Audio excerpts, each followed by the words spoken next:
Hi, this is Miss Mary at the Warsaw Public Library.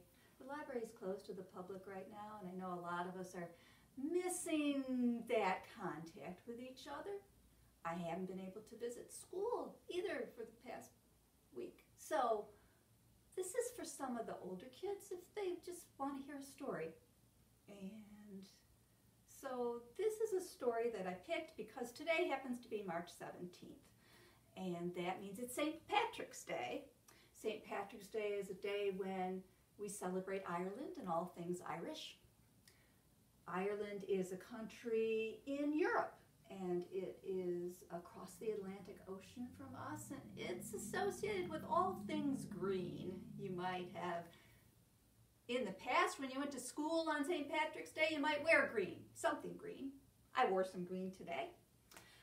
And so this story is about a green fellow, a leprechaun, and leprechauns usually are shoemakers, and they usually work alone, just like I am today, working alone.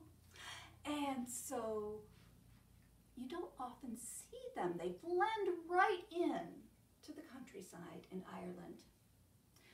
So one day, when Michael O'Grady was out walking through the green, green fields, he heard a tapping noise.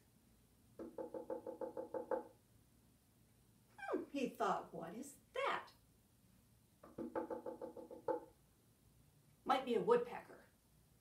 No, I don't think so. I know. It's a leprechaun. If I can surprise that leprechaun, I might be able to get him to tell me where he's hidden his gold. So Michael O'Grady crept up on the leprechaun very quietly. And finally, he got so close that he jumped out of the bushes and he grabbed hold of the leprechaun. The leprechaun struggled and struggled. Let me go, you big oaf! But Michael O'Grady held on. And finally the leprechaun wore out and said, oh, very well, what do you want? Michael O'Grady said, well, of course I want your gold. You have to show me where it is because I captured you. The leprechaun sighed a big sigh and said, well, follow me and I'll show you where it is. And he started to walk. Michael O'Grady kept a close eye on that leprechaun because everyone knows that if you take your eye off a leprechaun, they'll disappear in a wink. So he very carefully watched as he followed behind the leprechaun who led him into some trees. And deeper they went into the forest. And finally the leprechaun stopped in front of a tree and said, there, the foot of that tree, I've buried my gold. Michael O'Grady thought, I was just out for a walk. I didn't bring a shovel. I'll have to go back home and get a shovel, but if I do, the leprechaun's going to disappear and I'll never be able to tell which tree in the forest his gold is buried under when I come back. What am I going to do? He thought and he scratched his head and he wondered. Finally, he remembered. He had a handkerchief. It was bright red. It would stand out in the forest.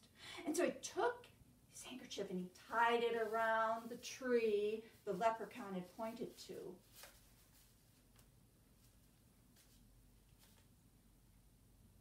And he looked at the leprechaun and he said, you must promise me something. Since I captured you, you have to keep your promise to me. The leprechaun said, you're right. I'll keep my promise. What do you want me to promise? And Michael O'Grady said, you must promise not to take that handkerchief handkerchief off the tree. The leprechaun said, all right, I promise I won't take that handkerchief off that tree. Michael O'Grady went back home to get his shovel, and the leprechaun disappeared. But before he did something very tricky, because leprechauns are always very tricky. And when Michael O'Grady got back to the forest, the leprechaun had kept his promise. He hadn't moved that handkerchief from around the tree, but he had tied red handkerchiefs around every tree in the forest.